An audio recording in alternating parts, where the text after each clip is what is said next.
What's up guys, Dabruski here. I was wondering a little bit of what to do with the car.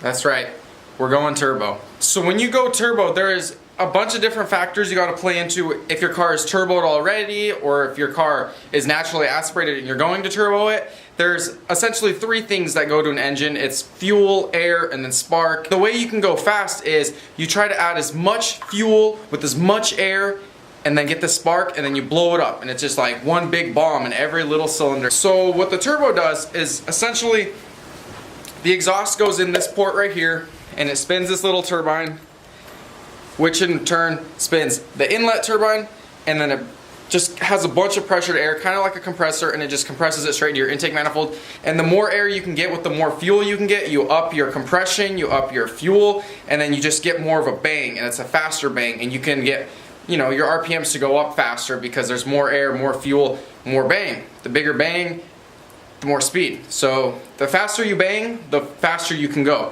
So just bang. Since this is a super budget track car, I have pieced together the turbo kit kind of not necessarily the way everyone else would do it. I bought a turbo kit from a friend of mine who he bought it for his VR6 Jetta, I believe, yeah. And so I have all the intercooler piping, I have the intercooler of the turbo, wastegate, blow-off valve, everything except the manifold, the exhaust manifold, and a couple little things like, for instance, I'm not big on the boost controllers that come with those like eBay turbo kits just because I've never really had one that's steady, able to hold that pressure. It kind of just fluctuates up and down. I did not like that very much at all. And then the boost gauge that came with his, it was a little weird. And a few other tiny little things, but the turbo, the intercooler, the piping, and the wastegate are what I'm using from it. And then I got a ram horn manifold, which is a ram style. And then I bought some 450cc injectors off of like a 4G63 Eclipse, like a turbo GSX. I bought a Cometic head gasket, ARP head studs, which are the only two things I'm really doing to the motor internally, just because once you boost really any car that was not boosted before, the head could lift up a little bit because the head studs aren't strong. Well, I guess they're not head studs, they're head bolts. They're not strong enough in the engine itself. So I bought ARP, which is like, in my opinion, the best. It really is. I ran it on all my turbo cars. I ran it on like anything that I've boosted or anything that was boosted previously. Head gasket, I went with a Cometic style. Well, not Cometic style, it is a Cometic head gasket. One second. So what I'm going to do is I'm going to put a little table out and I'm going to show you what I did for fuel management, what I did for forced induction. I'm going to set it all on a little table and I'm going to show you. Here's my table. Now what I'm going to set here is exhaust. What am I doing for exhaust? What am I doing to control exhaust? And what am I doing to make the car faster with the exhaust? Let me put that on the table. So what we have here is we have a manifold, a turbo manifold. This is a ram style manifold. It's pretty self-explanatory. It's ram style because it looks like a ram's horns, just like that. We got a wastegate. This is just like a generic 2-bolt wastegate with the flange on the bottom. Bolts right here, straight to the manifold, kind of sits like that. And then a turbo. Turbo bolts on the bottom of the manifold, like that, and it sits on the engine bay. The way this works is when this bolts to the head, the exhaust will flow through these runners right here, these 4 runners, and they will meet at this little port. What happens at this little port is it goes inside this port on the turbo. And when it goes in this port in the turbo, it goes on the backside, and the air that's in there spins this blade. And when this blade spins, it spins this blade. And what this blade does is it forces the air. It kind of comes in through here, comes around, boom, comes out this little hole. This goes to your intercooler piping, goes through your intercooler, and then it goes into your intake manifold, creating pressure in the intake manifold, which then runs into the head. Alright, so now what we have here is we have what I'm doing to the engine to have the engine be able to hold boost. If I was just to boost the engine stock, I have the chance of pulling the head up a little bit off the block, which is also called, well, the head is just lifting off the block where the head studs or the head bolts stretch out. So what I'm doing to avoid the head bolts from stretching out is I'm replacing them with some ARP head studs. These look like this. Essentially you have a super strong stud with an Allen keyhole on one side and you kind of just screw that till it bottoms out on the head. You put the head on there, and then you have a washer and a nut that compresses down. These ones you can torque to like 75 pounds or something like that, 75 foot-pounds, and that holds the head on there pretty tight. Hermetic head gasket, real deal. I've only ran OEM through all my builds, through everything. I've always ran OEM head gaskets, so it's my first time going with an aftermarket head gasket, but they have really good reviews. A lot of shops recommended them, and a lot of racers run these. So I'm going to go ahead and try it out and see how it does. I'm sure it'll be just fine. So that's what I'm doing for engine. So now let's do intake and air.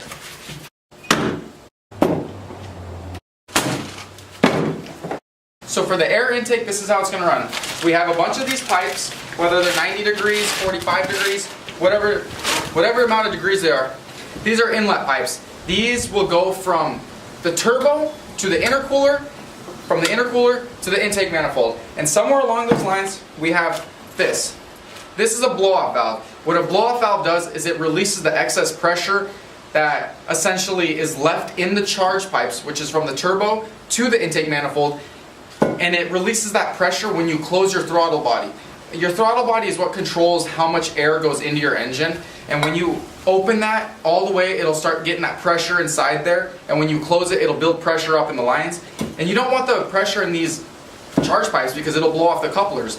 What you need to do is you need to put a blow-off valve. It has a little nipple on the top that runs the vacuum on the engine side of the throttle body. So as soon as it feels that pressure closing and it starts feeling vacuum again, it'll pull the vacuum in this, which is essentially like a little bag, a little airbag in there, and it'll pull the airbag and it'll open the blow-off valve and it'll let all that pressure out of the charge pipe so it doesn't blow off those. So that's pretty neat, super necessary, extremely necessary. Sometimes people will have atmospheric and some people will have what's called recirculating. Recirculating blow-off valves will take this air and it'll put it back into the inlet side of the turbo. So it'll kind of just reuse that air. This is an atmospheric type that makes a lot of noise. A lot of people like these. I personally don't mind either way, but if I have this, I'm going to use it because it is kind of cool. These are T-clamps. These are essentially just hose clamps that are upgraded with a 11mm bolt, and when you tighten down on these, it tightens it a lot stronger and you can hold it. This is an intercooler. Now let's do the fuel side.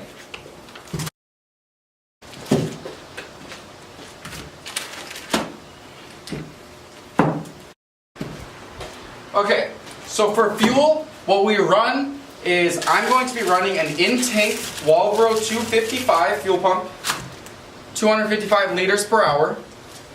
I have the Walbro kit to fit the Honda. This kind of just sits in there and it just makes sure you have enough fuel to get to your injectors. So for injectors, I'm running some 450cc DSM injectors. These are, like I said, off of an Eclipse, like a GSX turbo.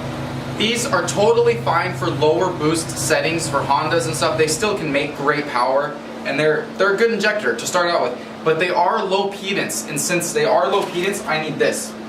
This is a resistor box. This is what controls the resistance to the injectors from the harness.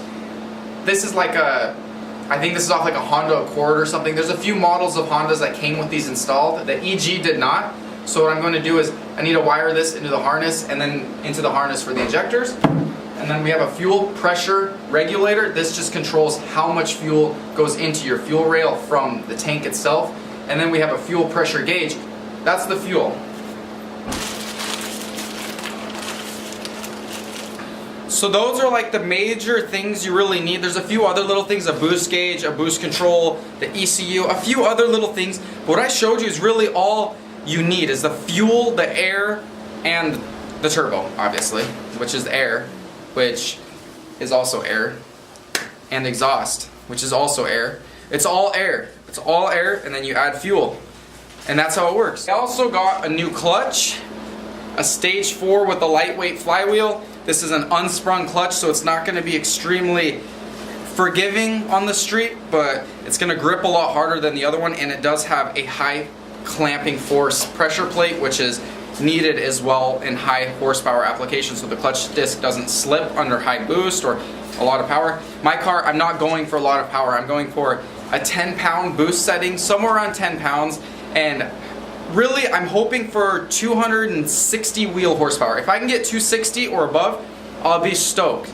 Anything below, I'll be kind of a little upset, but you know what? I won't be that upset because with everything that I put into this car and how much money I have into it, it's extremely cheap, it's extremely budget, and there's not much loss there. So that's the start of this.